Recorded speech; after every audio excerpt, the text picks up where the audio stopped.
Podemais está no ar. Aqui você encontra informação, diversidade e cultura. Meu nome é Bruno Sarto e no programa de hoje nós vamos aprender a obrigação do Estado de amparar e defender as pessoas vulneráveis.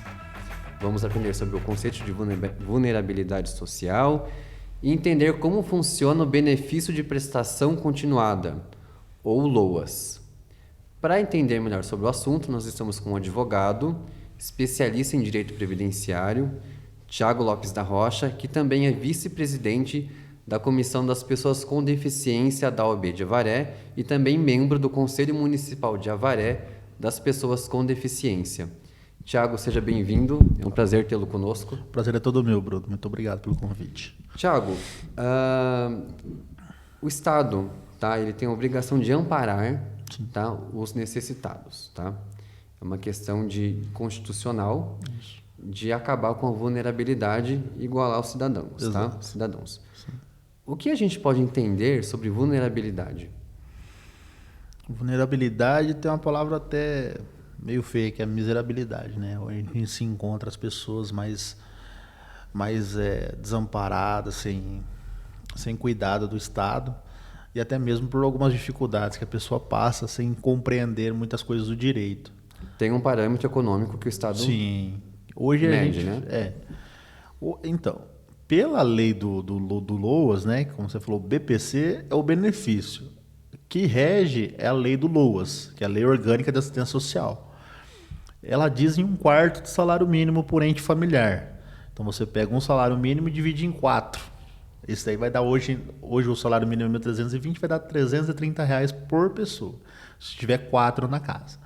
Agora, quando tem mais pessoas, vai diminuindo cada vez mais. Então a desigualdade começa a aumentar muito mais. Porém, tem outras coisas que nem o CRAS, serviços sociais, dentro dos municípios, até mesmo dos estados, que amparam essas famílias com algumas ajudas, que nem o Bolsa Gás, Bolsa Família. Benefícios benefícios são assistenciais também, né? Mas é uma outra coisa, e tem outros critérios. Você tem que fazer o CAD único, que é o cadastro único também no CRAS, eles vão te pedir documentação de todos os familiares para poder te direcionar de uma melhor maneira.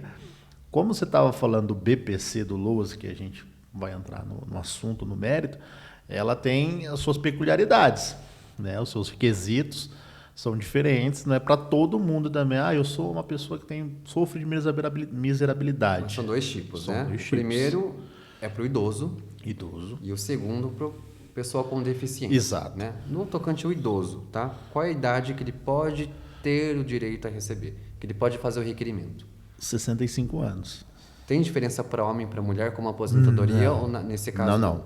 É a mesma idade. Só ter 65 e também tem uma doença que até 1/4. né? 1/4 do salário mínimo por ente familiar. Isso. Se você tem uma família, vamos supor, tá lá os filhos e o avô, né? O pai de todos eles. E essa família não tem condições e o avô também não tem porque usa medicamento, faz uso de fralda, tem uso com farmácia.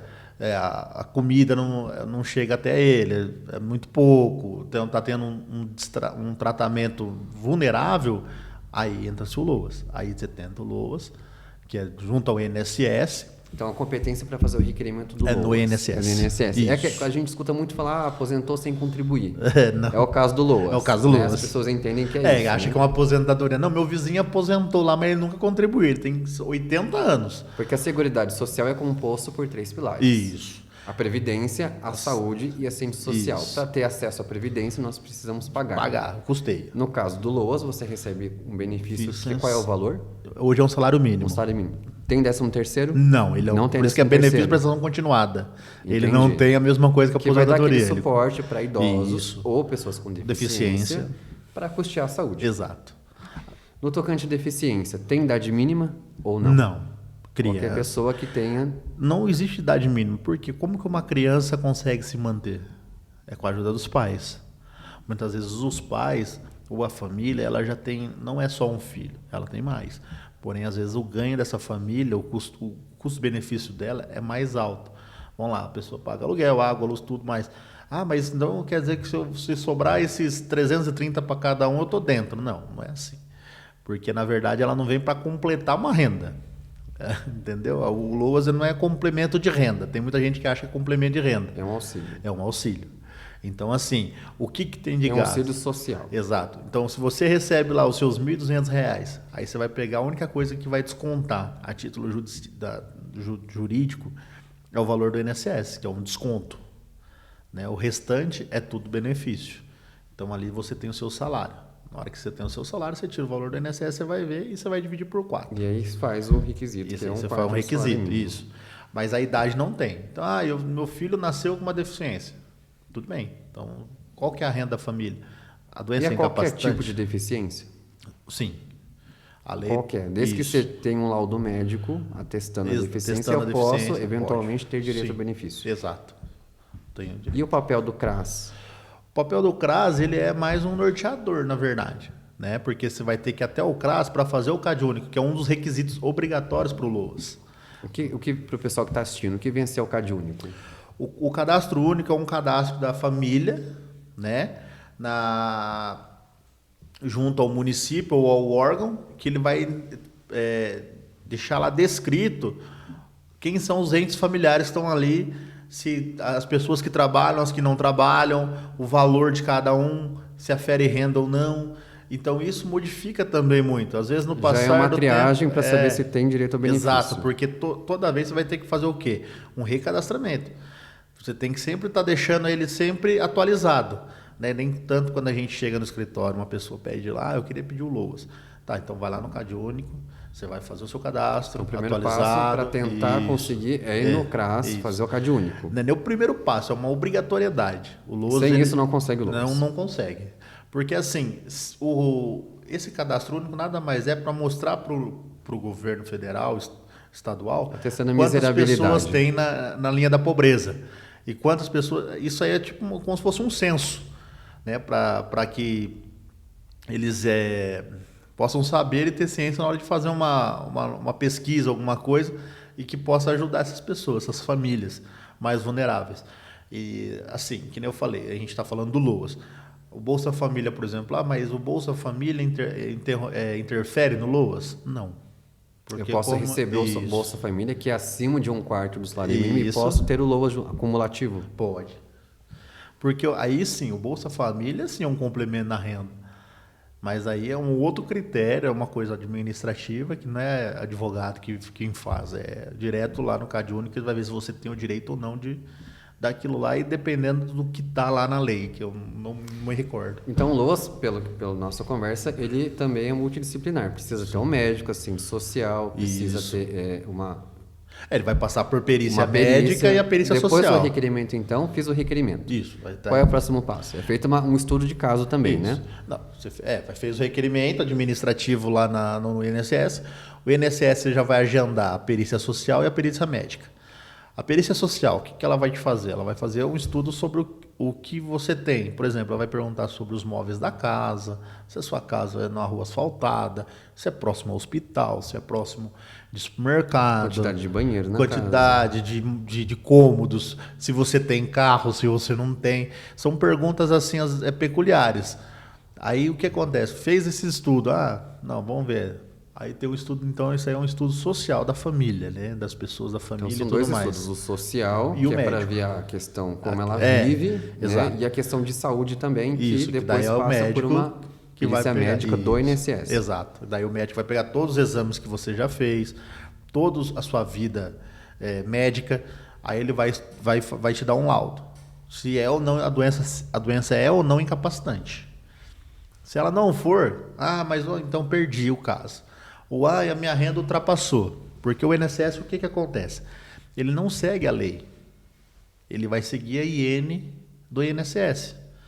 Porque a IN é uma instrução normativa do INSS. Então é uma lei própria do INSS.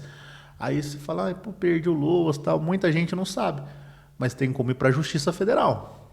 Aí faz a discussão de mérito na Justiça Federal, onde você já amplia a sua... Então, tendo o pedido negado pelo INSS, nós podemos judicializar a demanda. Exato. E pedir para o Estado, pelo Poder Judiciário, reavaliar o caso. Sim. Né, e ver se é caso de concessão ou não. Isso. Indo para a Justiça, O trâmite é parecido? É muito parecido, porque daí vai ter também assistente social que vai fazer uma visita em loco, vai fazer um estudo social da família. Ou seja, a assistente social vai dentro da casa da pessoa.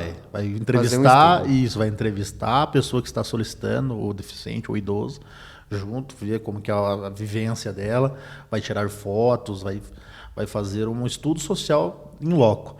E também vai ter a perícia médica, que é dentro da Justiça Federal.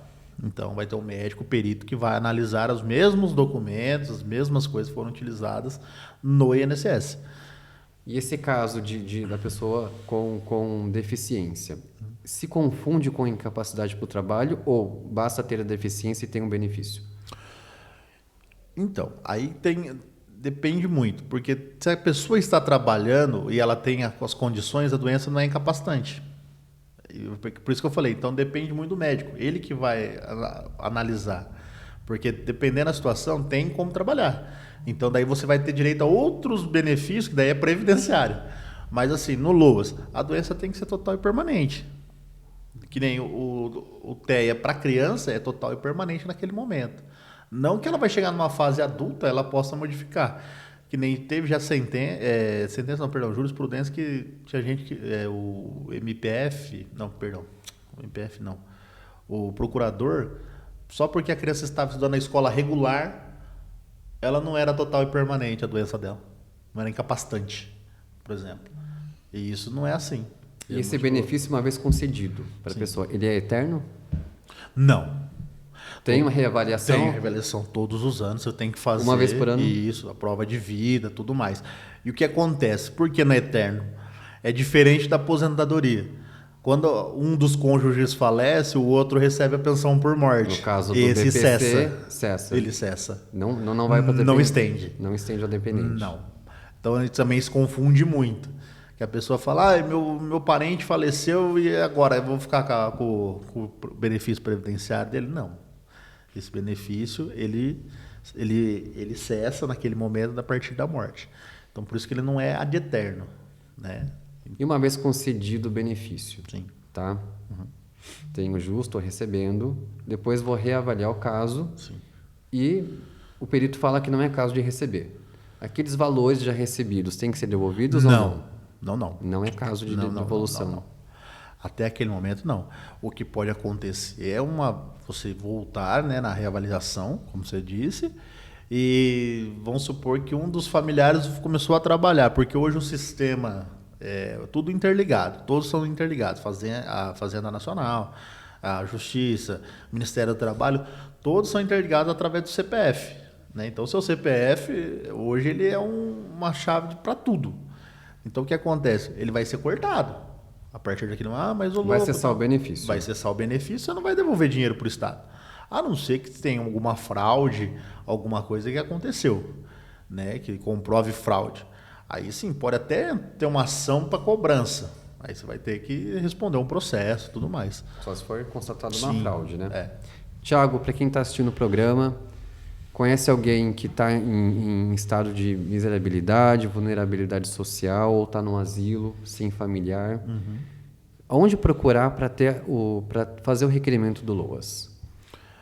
Pode ser pelo meu INSS, no próprio site do meu INSS, faz o cadastro, né? Vai digitar o CPF da pessoa, vai criar uma senha e vai ter o acesso. Ali faz o requerimento. E ali você pode fazer o requerimento. requerimento. Pode procurar o CRAS também para auxiliar? Pode. Tem assistentes sociais que têm auxiliado nesse caso. Tiago, obrigado pela conversa, pelos esclarecimentos. Foi um prazer tê-lo conosco. Sim, obrigado. Agradecemos a Mercearia Café Avaré por esse espaço acolhedor para a nossa gravação. Esse programa e outros episódios estão disponíveis no aplicativo Nova Serrana Play. Um abraço e até o próximo episódio.